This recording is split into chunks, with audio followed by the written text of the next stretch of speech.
In that we have done till Q. A stands for agriculture and B stands for C, D, E stands for F stands for G, goods, GT and H stands for I, J, K, L, M, N, O stands for P stands for Q stands for. We have to talk about qualification. We'll be first completing the biggest slot, qualification. Exemption number 1. Services provided by an education institution. Services provided by an education. A service is by an education institution to its students, staff and faculty are exempt from GST. And by way of conduct of entrance examination for which the consideration is received by way of entrance fees is exempt from GST. So the first one is service provided by education institution. So service provided by an education institution to its students, staff and faculty are exempt from GST. By way of conduct of entrance examination for which the consideration is in the form of entrance fee are also exempt from GST. Next one, exemption number 2. Services provided to an education institution. Service provided to an education institution. So first one was service provided by an education. This is service provided to an education by way of transportation of students, staff and faculty, catering services including midday meals, security, cleaning or housekeeping services, services relating to admission or conduct of examination, supply of online journals or periodicals. That means 5 services are there. Yes, number 1, transportation of students, staff and faculty, catering services including midday meals, security, housekeeping or cleaning services, conduct of examination and supply of online periodicals and journals are exempt from GST. These are services provided to the education institution, right? Yes, but our nothing contained in sub-item 1, 2 and 3. This is what 1, 2 and 3 of item B. This is what item B is all about. Shall apply to an education institution other than institution provides service by way of preschool education and education up to higher secondary or equivalent. That means, sir, the first 3 exemptions are applicable only up to +2 and, sir, education of higher secondary or equivalent. That's why it is tick, tick, tick. These are exempted up to +2 and beyond +2. It is taxable.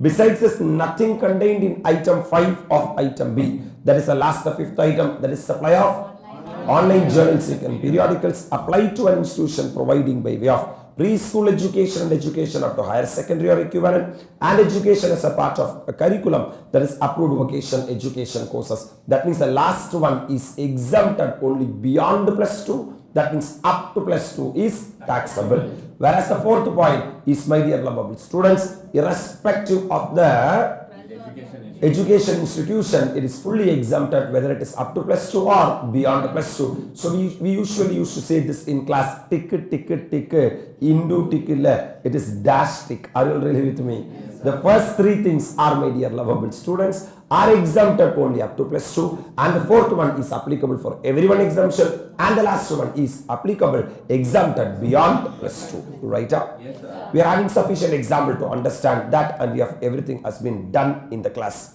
Sir, following summary table, sir, may be referred to while determining eligibility of various program conducted by IIM. Right. All long duration programs. IIM program has been classified into 2 categories, long duration program and all long duration program which is a year or more are exempt from GST, whereas short duration program which are, sir, less than 1 year are not exempted from GST. Are you really with me? Yes, sir. Sir, we are having one thing, services provided by training provided under the Deen Dayal Upadhyaya Gramina Kaushalya Yojana. Sir, one Yojana, sir, it is already there. Deen Dayal Upadhyaya Gramina Kaushalya Yojana. Tell me. Deen Dayal Upadhyaya. So service provided by training providers, that is project implementation agency under the Deen Dayal Upadhyaya Gramina Kaushalya Yojana. For us, anything which are ending with Yojana are exempt from GST. Implemented by the Ministry of Inner Development. Government of India by way of offering skill or vocational training courses certified by the National Skill for Vocational Training are exempt from. So service provided under the scheme of Deen Dayal Upadhyaya Gramina Kaushalya Yojana are exempt from. We have already done R stands for regulatories, and today we are going into the R stands for registered charitable trust. This was there in the others category, but to give more importance, I have shifted from the others to the main category. Then we'll be discussing, when we discuss the main category itself, that's what the intention is all about. Services by an entity registered under 12AA or 12AB of the Income Tax Act by way of charitable activity are enough from GST. That means, my dear lovable students, if you are a charitable trust registered under 12AA and 12AB and are you providing charitable activity, it is enough from GST. And I already said in the class, this is a very important exemption, registered charitable trust. That's why I have shifted from the Z category to the R category, right? In order to claim exemption under this Act, following two conditions must be satisfied. In order to enjoy this exemption, two conditions should be satisfied. The entity should be registered with the Income Tax Authority either under section 12AA or first you should be a registered charitable trust under section 12AA or 12AB. After taking registration, what you are supposed to do? Are you going to dance? The entity carries out one or more of the specified N activity.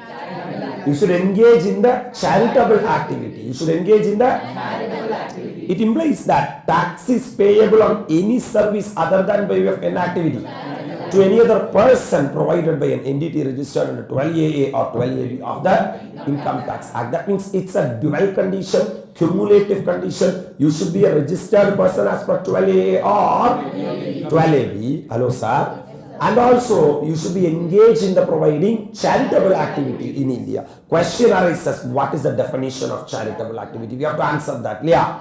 Charitable activity means activity relating to public health by way of care or counseling of. You are taking care of the public health. You are taking care of the terminally ill patients or patients with severe physical or mental disability or person afflicted with HIV or AIDS, person addicted to a dependence forming substance such as narcotic drugs or alcohol. That means you are taking care of what? Public health. You won't stop selling it, but we have to take care of that public health. Then it will become a charitable activity. For that there is no GST. You sell, we will take care. Public awareness of preventive health, family planning or prevention of HIV infection. You are helping the public to aware of preventive health. Or enna planning? Family planning, restrict yourself. Or prevention of HIV infection. This is a charitable activity. Advancement of religion, spirituality or yoga is a charitable activity. Advancement of education program, teach others or skill development relating to abandoned, orphan or inner children. They don't have anyone, so you are taking care of them. It's an activity. Charitable activity. Very good. It's really a charitable activity. Physically or mentally abused and traumatized the person. Physically or mentally, sir, abused the people. You are taking care of such people. Sir, those who are studying CA, correct, sir. Prisoners, sir, someone has done some mistake. They are in jail. You are taking care of them. Or person over the age of 18 years. Residing in an area. So some are residing in rural area, you are educating them beyond 65 years after learning. I don't know what they are going to do, but still it is a charitable activity as per the GST Act. And preservation of environment including watershed, forest and wildlife. Yes, it should be a charitable activity because nature it's a form part of an activity. So if you are a registered charitable trust under section 12AA and 12AB and if you are engaged in providing the charitable activity what we have provided, then it is exempt from GST. Advancement of any other object of general public utility is not a what activity? So we have listed what and all will amount to charitable activity. Only those items will amount to charitable activity. And you are doing something which is not mentioned in our list and you are saying that it is for the advancement of general public utility. It is not a charitable activity as per IDT, but it is a charitable activity as per direct tax, a general public utility. That's why they are specifically saying general public utility is not a Hostel accommodation service in hostel including by trust having value of supply up to 1,000 per day is what? Exempted rupees. Sir, it is NSR. We know, however, nothing contained in exemption. Below we'll be discussing. Don't worry at all. This is what exemption number 1. So, what is the one-line summary of exemption number 1? If you are a registered charitable trust under section 12A or 12AB, and after taking that registration, if you are providing charitable activity, it is GST. I'm moving into the exemption number 2. Services by a person by of conduct of religious ceremony. Conduct of? If you are conducting any religious ceremony and if you are getting any consideration, it is enough from GST. And renting of presence of religious place meant for in a public, which is owned or managed by an entity registered as charitable or religious trust under section 12A or of the Income Tax Act, or a trust or institution registered under section 1023C series organization, or any body or authority covered under 1023 BBA are exempt from. Even though in the definition of charitable activity, my dear lovable students, we have not said that renting of immobile property is a charitable activity, but being a registered charitable trust or 1023C series organization or 1023 BBA, my dear lovable students, if you are renting out the religious presence for general public, not normal thing, which is religious presence for general public, up to certain limit, it is exempt from GST. However, nothing contained in entry B of this exemption, this is what entry B, shall apply to renting of rooms where charges are how much rupees or more? 1,000 or more per day. That means up to 999, it is exempt from GST. Or renting of premises, community hall, Kalyana Mandapam, Kalyana Mandapam, or open area and the like where charges are 10,000 or per day. That means if it is 10,000 or more, it is taxable. Sir, up to 999, sir, 9999, it is enough from GST. Exempt from GST, right up. And renting of shops or other space for business or commerce where charges are how much or more? 10,000 or more per month are exempt from. If it is 10,000 or more, it is exempt from. It is taxable. It is less than 10,000, it is exempt from. So this is the second exemption which is applicable to my dear lovable students, religious charitable trust or charitable trust, right up.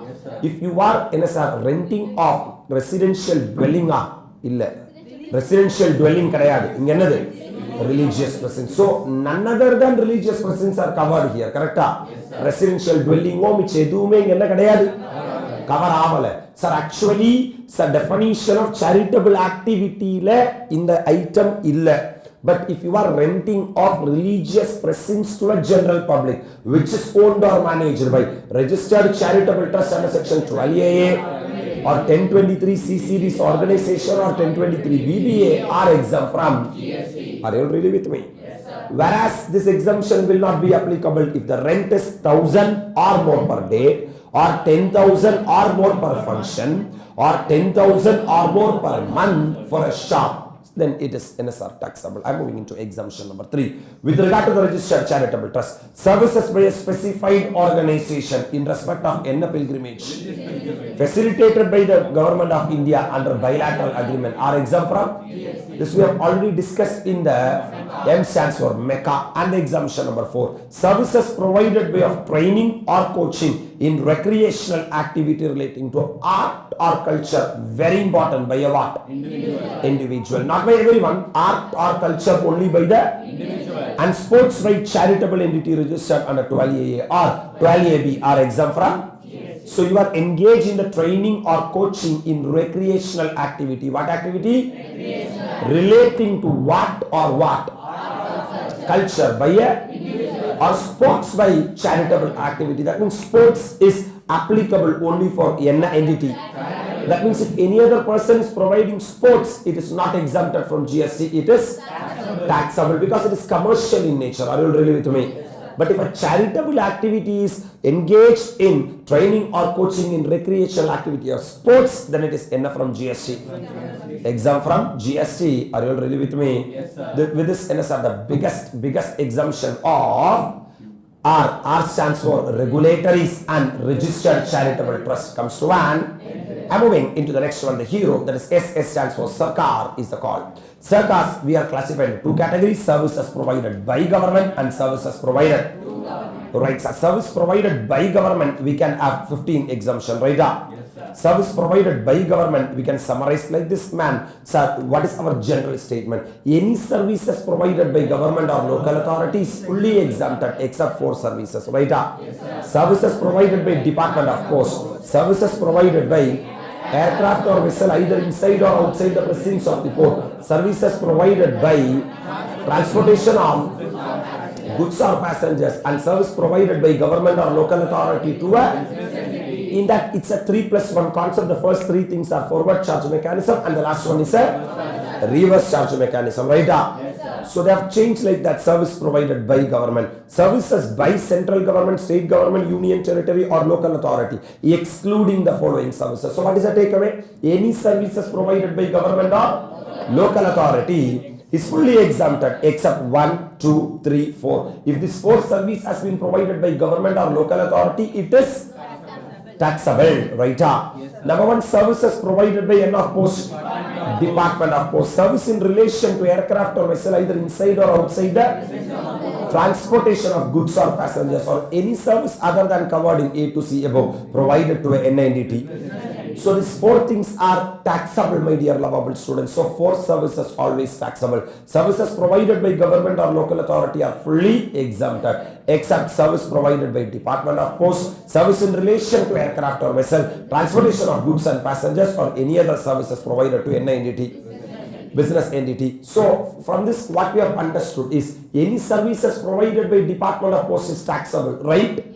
Like that you should not think. Even for the Department of Post, we are adding certain exceptions which are covered under section 11, right? Services of postcard, inland letter by Postal Department, services by Department of Post by NCAR, postcard, inland letter, book post, ordinary post. But there is a weight limit for ordinary post, envelope weighing less than 1 gram are enough from GST.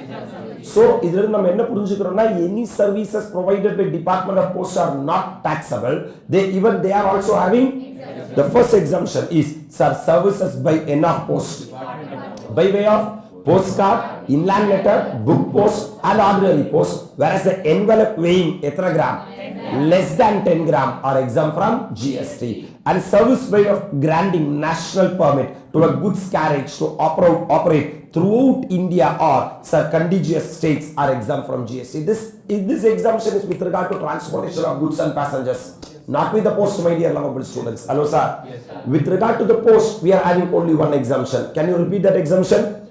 Service by Department of Post by way of postcard, inland letter, book post and ordinary post, where the envelope weighing less than 10 gram.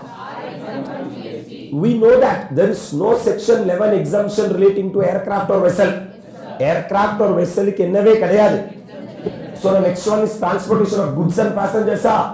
In order to transport goods or passenger from one place to another, the lorry need national permit, right? Yes, so the government will issue what permit? National permit. This was there in the Z category. I have bring that to this category to have a recall. Hello, sir. Yes, sir. So service by way of granting a permit. National permit to a carriage.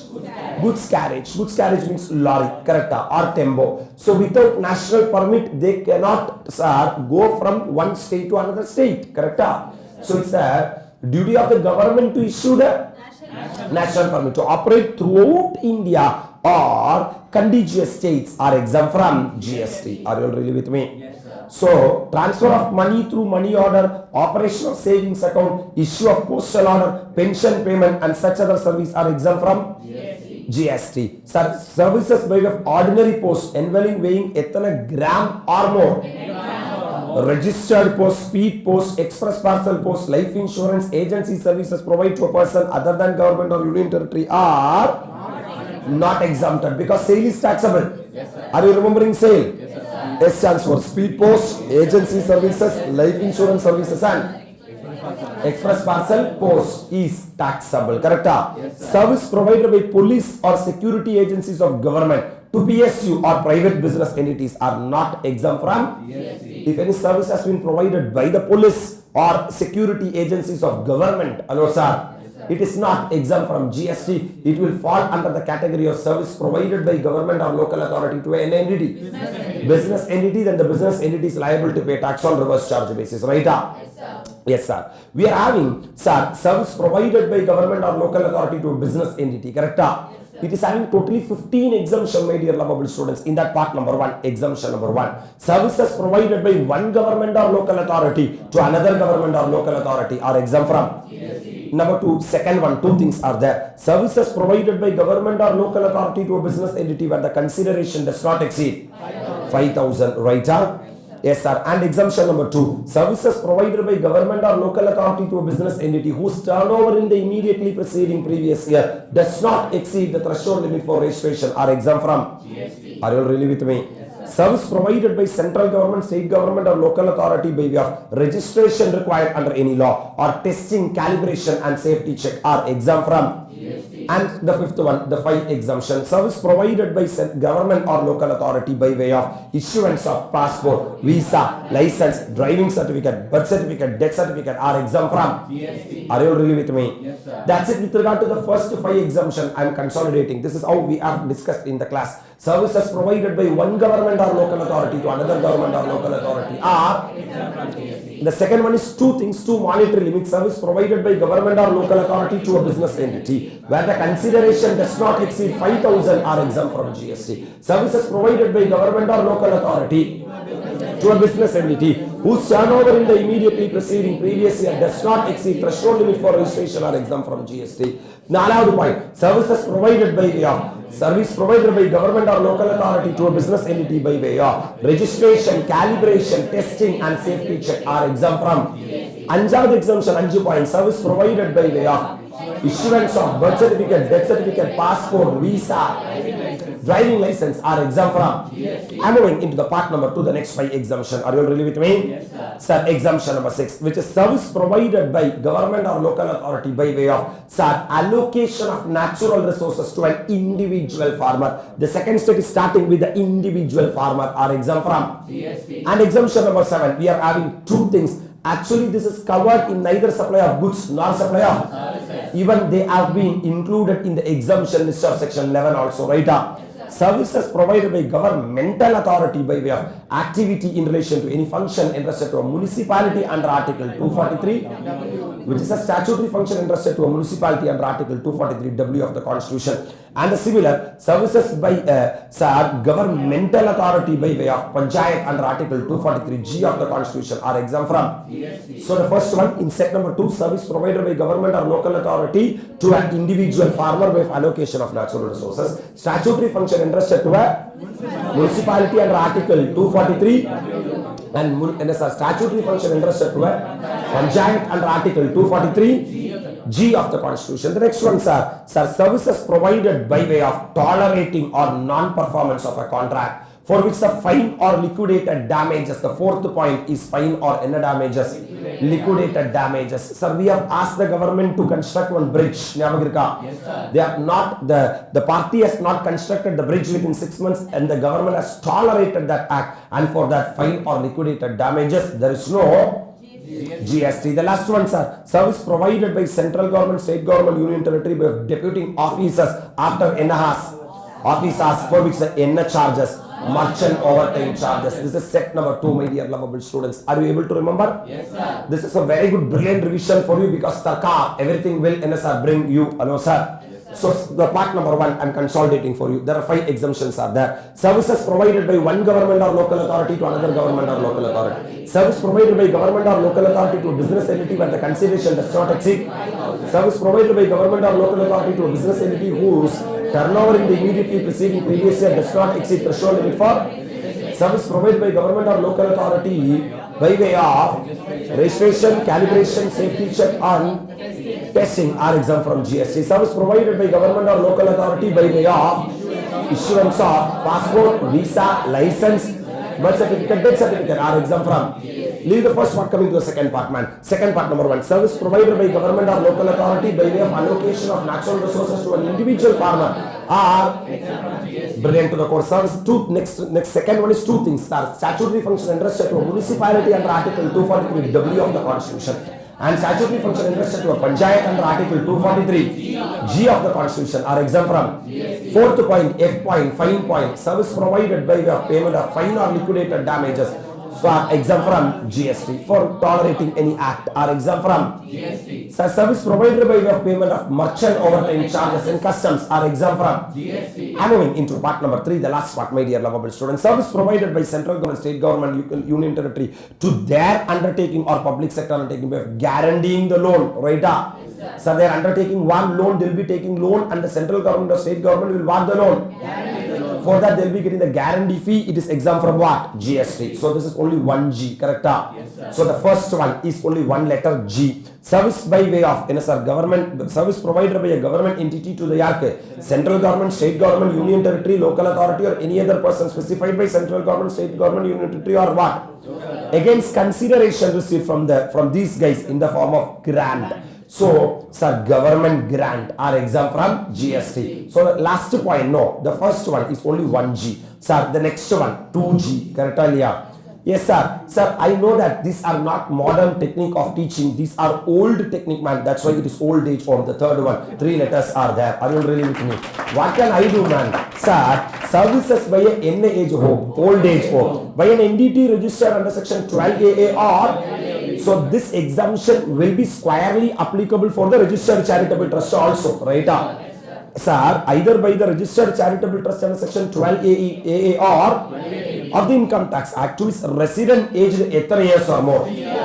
Against consideration up to how much rupees per month? Per member, provided that consideration charge is inclusive of charges for body, lodging and maintenance are. So the third part, the first one is G, that is what? Guaranteeing the loan. GG, government grant, and the third one OLD, old age homes, right? The fourth one is ERCC, 4 letters are there. Are you already with me? ERCC, excess royalty collection contract. Service supplied by a government to the excess royalty collection contractor by assigning the right to collect royalty on behalf of the government on mineral dispatched by the mineral leaseholders are exempt from GST. So service provider is the state government. Actually, it is their rights to collect the royalty, but they are assigning that right to some other person to collect the royalty on behalf of them. Then for that, they'll be getting some consideration that is exempt from GST. That's what ERCC is all about. You know one thing, Sarkar is the most biggest list of the entire exemptions, right? None other than, sir, us. We will not be able to learn the Sarkar in this much organized way. If any other is studying Sarkar by their own, they will become mental people. Hello, sir. So once you are studying Sarkar like this, you don't need any rehabilitation professionals because this is the most organized way in entire India. Service provided by rehabilitation professionals recognized under the Rehabilitation Act. Once you study Sarkar, you need therapy or counseling or such other activity at medical establishment you need to go, or you need to come to various education institutions or rehabilitation centers established by central government or union territory of the Income Tax Act or NF from GST. This has been, sir, superbly, sir, summarized in a table, my dear lovable students. Part 1, Part 2 and Part 3. Service provided by one government or local authority to another government or local authority. Service provided by government or local authority to a business entity whose consideration does not exceed. Service provided by government or local authority to a business entity whose turnover does not exceed the threshold limit for registration. Service provided by government or local authority by way of registration, calibration, service provided by government or local authority by issuers of birth certificate, death certificate, passport, visa and license are exempt from. Service provided by government or local authority to an individual farmer by way of allocation of natural resources for the purpose of agriculture are. Statutory function entrusted to a municipality under Article 243G of the Constitution are exempt from. 243 municipality under Article 243W are exempt from GST, and statutory function entrusted to a panchayat under 243GR exempt from GST. Fine or liquidated damages are exempt from. Merchant overtime charges are exempt from. Guaranteeing loan is exempt from. Government grants are exempt from. Service by old age homes are exempt from. ERCC services are exempt from. Service provided by rehabilitation professionals are exempt from GST. With the service provided by government comes to an end.